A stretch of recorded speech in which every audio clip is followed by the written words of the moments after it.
Today I'll be reviewing and talking about 9 free Japanese PSVR demos, games, and experiences. If you couldn't tell, I don't live in Japan, so I had to make a Japanese account to do this. So if you're interested in any of these free PSVR games, then you'll need to create a Japanese account. So let's get into it.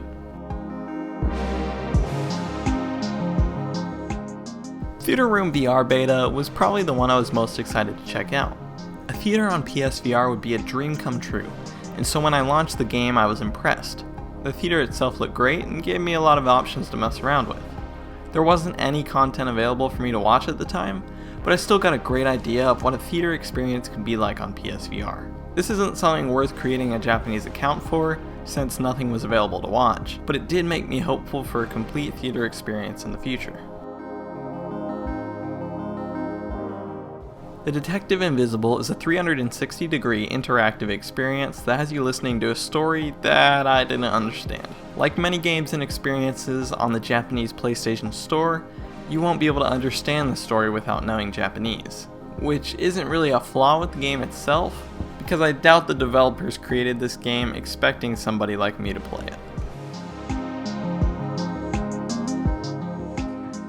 360 Channel VR is an app where you get to watch 360-degree VR videos. It's pretty similar to YouTube on PSVR, except it has a bunch of content you won't find on YouTube. The quality is pretty low on the majority of the 360 videos. There was a cool section that had a movie theater that you could watch a few trailers in. It wasn't nearly as impressive as the Theater Room VR beta, but still resembled a theater and gave me a similar experience.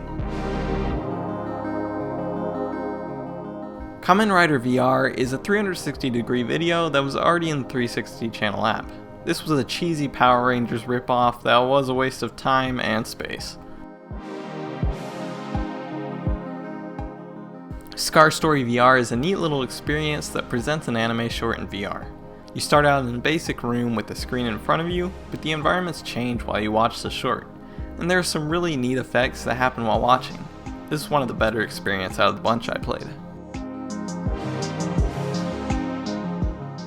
Maison 22/7 Let's Watch With Us VR commentary is I don't have the slightest clue about what I just witnessed, but it was basically a 360-degree video that didn't even let you see all around you.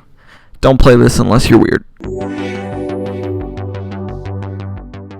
BIOHAZARD Vendetta Z Infected is another 360-degree video, but this one was definitely higher in quality and was entertaining from start to finish. It's only a few minutes long, but it puts you into the perspective of a zombie in the world of Resident Evil. It's short but sweet, and definitely worth a try if you make a Japanese account. Karaoke JoySound.tv Plus download version is a karaoke game in VR. I never expected to see something like this in VR, but it's pretty much just music videos with subtitles you can follow along with. And there are actually a few songs that are in English, so you can actually play along with some of these. It's not really something that I'd recommend downloading, but it's not bad either.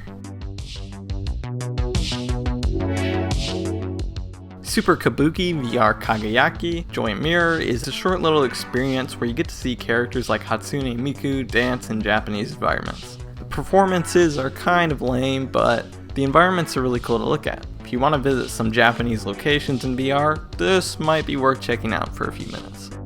So those were 9 free games and experiences from the Japanese PlayStation Store. Sadly, most of them were 360-degree videos and didn't have English subtitles. But there were a few decent ones. I don't really think any of these are worth making a Japanese account for, but in an upcoming video, I'll be checking out the paid games and experiences to see how they turn out. Thanks for watching.